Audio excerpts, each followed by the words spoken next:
clean bill of health. The second Dallas nurse infected with Ebola goes home disease-free.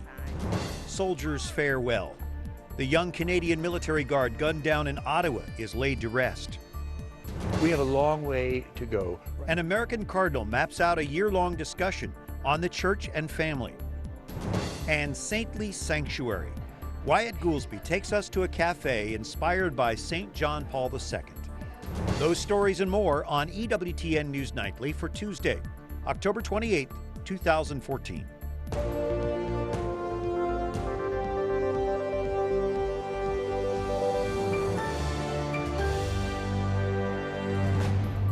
Good evening from Washington, D.C. I'm Brian Patrick with your news now. And the second Dallas nurse infected with Ebola gets a clean bill of health.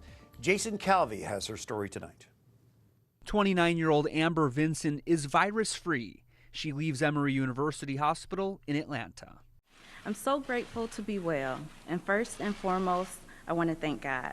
It has been God's love that has truly carried my family and me through this difficult time and has played such an important role in giving me hope and the strength to fight.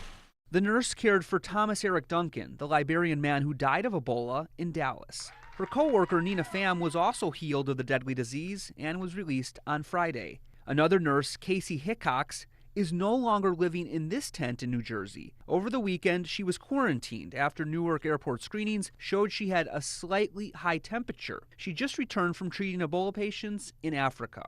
She has no symptoms of the disease. There's no reason for her to be restricted. If there are symptoms, then you deal with it differently. New Jersey Governor Chris Christie is not backing down from his state's decision, saying his priority is to protect people in his state. Do you have any regrets the way the Ebola situation in your state was handled? I know. And the Centers for Disease Control released new guidelines yesterday. They restate that simply caring for Ebola patients doesn't require quarantine. The CDC says it's only people who have direct contact with the bodily fluids of Ebola victims that should stay away from public gatherings and transportation.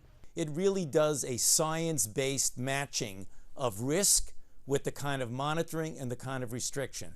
And for that reason, I think it's really much, much clearer than what we've seen in the past. And the president of the World Bank said today that West Africa needs at least 5,000 more healthcare workers to fight Ebola, but there could be problems. Doctors Without Borders says some volunteers are already cutting their time in the field just in case they're quarantined when they get back. And Brian, before speaking to reporters at the White House today, President Obama did make a phone call to that healed nurse today. Yes, and of course, Ebola remains a top priority at the White House and the Pentagon today. Our chief White House correspondent, Suzanne LaFranchi, joins us with more. Suzanne? While the president did not directly criticize quarantine policies for returning healthcare workers in New York or New Jersey, he did say the response to Ebola needs to be based on science and not fear. Mr. Obama said that healthcare workers who volunteer their time to treat those in West Africa need to be applauded, thanked, and supported. He said a robust response in Africa will help stop the spread of the disease. The Pentagon is recommending to Defense Secretary Chuck Hagel that he require all U.S. troops returning from counter-Ebola missions overseas to be kept in supervised isolation for 21 days. We don't expect to have similar rules for our military as we do for civilians. They are already, by definition, if they're in the military, under more circumscribed conditions. Ron Klain was appointed as the Ebola czar by President Obama on October 17th, but hasn't been widely seen since then. This afternoon, White House Press Secretary Josh Earnest responded to criticism that Klain has been missing in action. He has performed very well in that task. The president and everyone here at the White House who has a role in working on this effort is appreciative of the kind of management expertise that he's bringing to this challenge. Now, regarding the quarantine for the U.S. Army soldiers, Defense Secretary Chuck Hagel is expected to make a decision very soon. Brian? All right, thanks, Suzanne. David Cade is a health care and public policy advisor and former HHS Deputy General Counsel. So to what extent are these health measures that are being taken a response more to fear, public pressure, maybe threats of lawsuit than they are to the actual science? I actually think some probably are related to fear, but fear comes from lack of information. I think what you're finding now is the science is getting out there, getting out ahead of the concerns that you hear in the popular press. And when the science is out there, people are taking a more prudent measure. The CDC has issued recent guidelines, and they're changing the guidelines as necessary. And so as long as folks are following the science, I think that will help ease some of the fear, and people will take more personal responsibility for governing their behavior. Can hospitals keep up with the CDC's evolving policies? I think they absolutely can. I mean, CDC is pushing information out as soon as they can. They have conducted live call-ins and webinars to help provide information. Most importantly, it's an avenue for the providers, hospitals and other health providers, to ask questions, to raise questions and concerns. But one of the things we know is that the hospitals and all providers need to take the time to understand the nature of this disease and prepare themselves and practice so that they can provide care appropriately. We've seen a few governors and even the Army go beyond the CDC recommendations. Is that prudent? I choose to remind folks to follow the science. I worry that if folks are going beyond where the science tells us we need to be, that could have some negative effect on what we're really trying to do worldwide. And as was reported earlier, there could be some negative impact on the Doctors Without Borders to be able to staff up. And if we aren't able to provide care worldwide, it could allow the disease to continue longer and longer than need be. I notice you stress personal responsibility. People who are at any kind of risk really need to take a lot of that upon themselves then.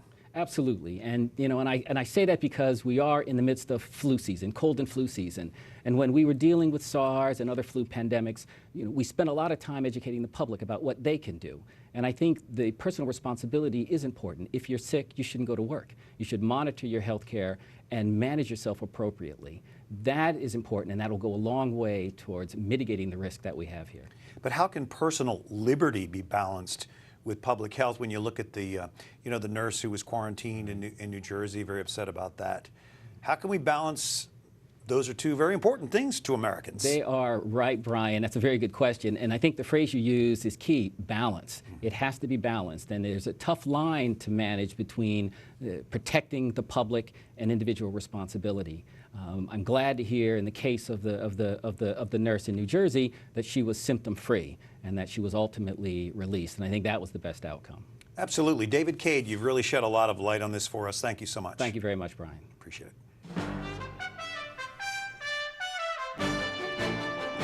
Now, some of the other stories our EWTN News Nightly team has been covering in today's world.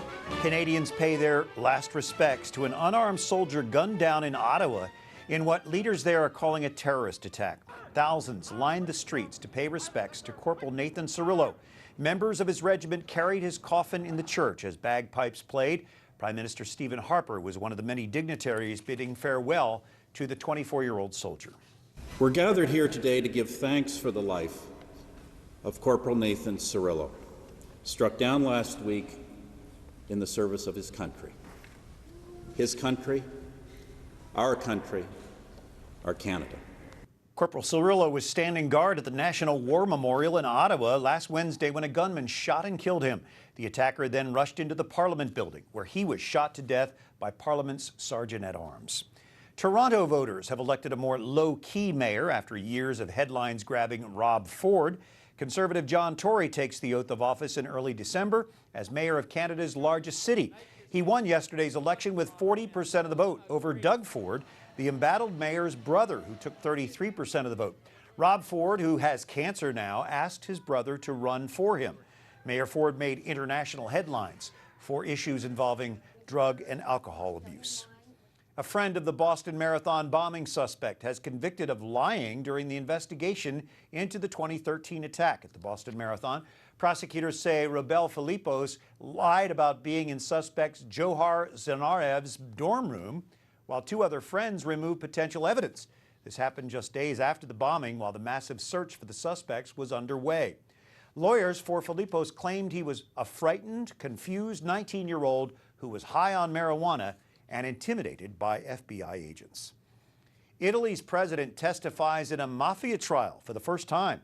The office of Giorgio Napolitano says the 89-year-old responded to all questions asked. He's not accused of any wrongdoing. He was called as a witness in the trial of a former government official. That official accused of giving false testimony about alleged negotiations between the state and organized crime to stop terror attacks in the 1990s. Another body has been found in connection with April's sinking of a ferry in South Korea. DNA tests are planned to identify the victim. The body was found near a bathroom in the center of the ship. 9 passengers are still missing. This is the first body found in the wreckage over the past 3 months. Family members have rejected proposals to float the ferry to the surface, fearing victims' remains could be carried away by currents. Prosecutors are seeking the death penalty for the captain and life sentences for 3 crew members.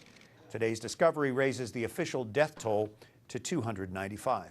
Meanwhile, in North Korea, it seems the mystery of Kim Jong-un's 6-week public absence may have been solved.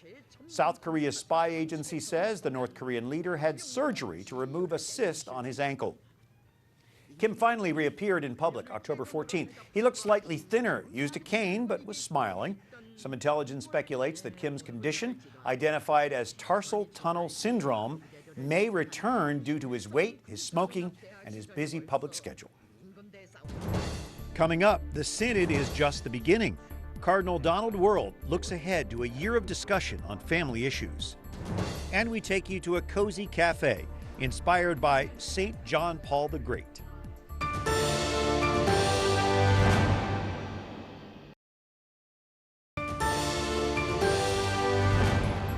May we help people to discover the joy of the Christian message, a message of love and mercy. The latest tweet from the Twitter account of Pope Francis. Thanks for joining us on this Tuesday evening. I'm Brian Patrick, and Pope Francis highlights labor injustices and the needs of the poor today, also answering critics who call him a communist. The Holy Father says those critics don't understand that love for the poor is at the center of the gospel. He says mankind's right to own land, to have housing and work is the social doctrine of the Church. He made these remarks to delegates of a Vatican meeting on groups marginalized by society. He greeted Bolivian President Evo Morales, who was part of the delegation. The Vatican says it organized the conference in response to the Pope's call, quote, to listen to the cry for justice and respond. We're joined tonight by Cardinal Donald Wuerl from the Archdiocese of Washington.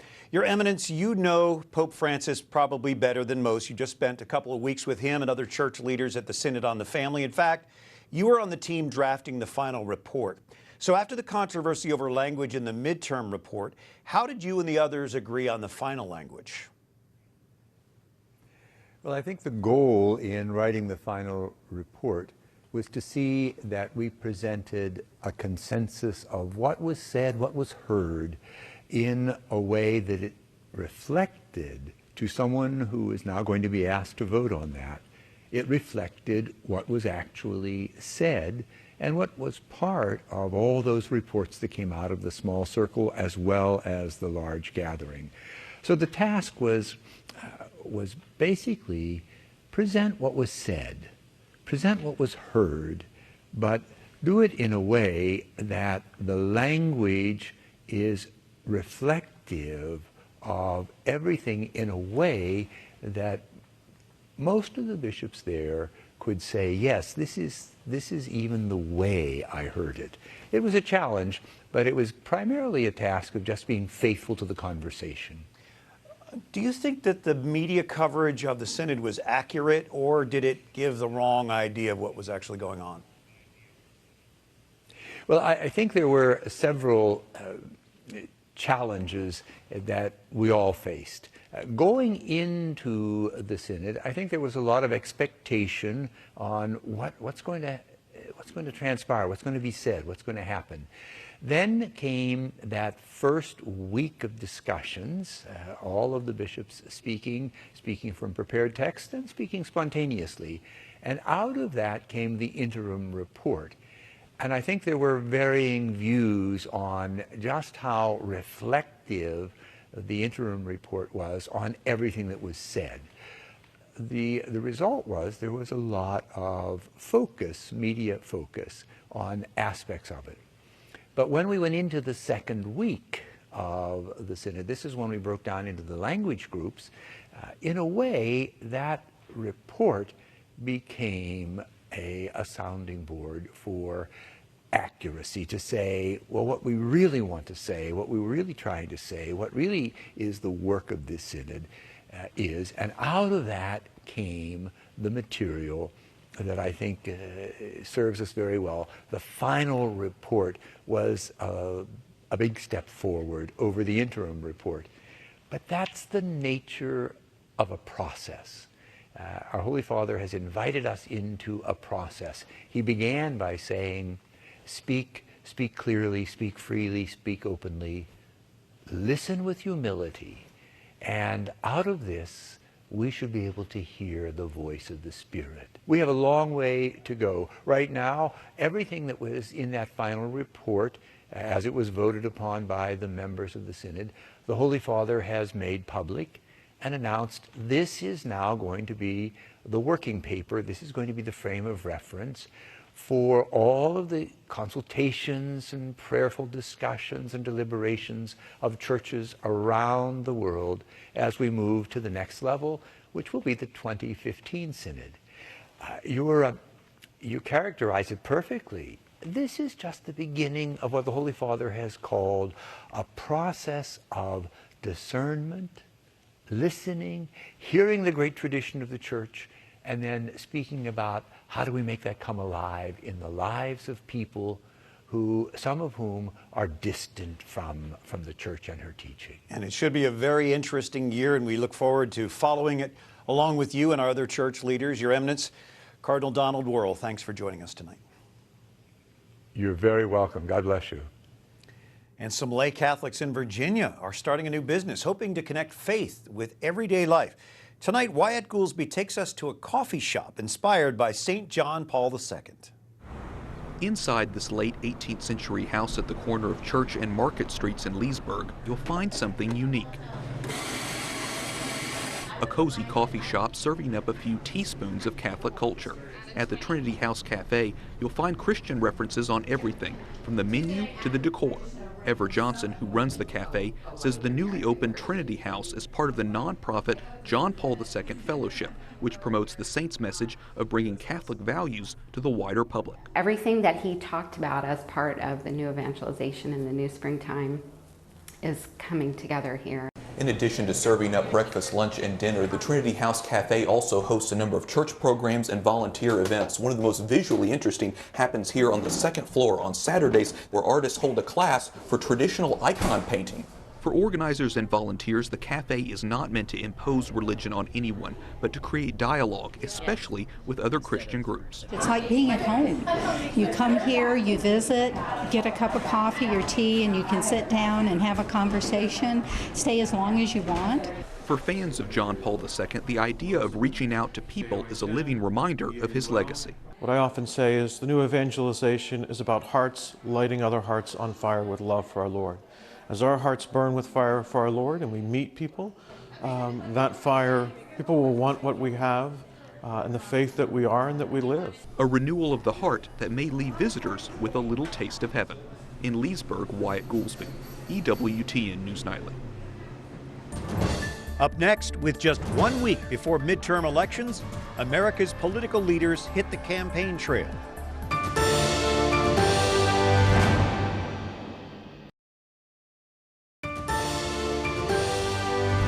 On Tuesday, October 28th, just 1 week away from elections, so President Obama hits the campaign trail a week ahead of midterms. His first stop is Wisconsin, where he attends a fundraiser for Mary Burke, the Democrats' nominee for governor. Republican Governor Scott Walker needs a win to be even considered a possible presidential contender in 2016. President Obama won Wisconsin in 2008 and again in 2012. He'll visit 6 states this week, campaigning for Democratic candidates in close races. Some are distancing themselves from the president, given his low approval ratings of late. New Jersey Governor Chris Christie is stumping for GOP gubernatorial hopefuls, including Larry Hogan in Maryland. This is a neck-and-neck race, and this is one that we can and should win on November 4th. That's why I'm here. That's why the RGA is investing here, because we believe in Larry Hogan. Governor Christie hasn't formally announced a run for president in 2016. He says he is considering it, and he will announce sometime next year. And of course, midterms matter as we continue our EWTN News Nightly coverage of election 2014. We're joined by Jeanne Atkinson, Executive Director of Clinic, Catholic Legal Immigration Network, and Star Parker, the President of CURE, Center for Urban Renewal and Education. Jeanne, immigration hasn't been discussed a lot in this campaign. Has it fallen by the wayside for midterms? I don't believe so. It isn't discussed as much as we would like, but it is a priority issue and will remain a priority issue until Congress passes immigration reform. Do you think things will change at all in terms of the focus on immigration reform after the election? Given Congress's failure to act, I believe that President Obama has said that he will act.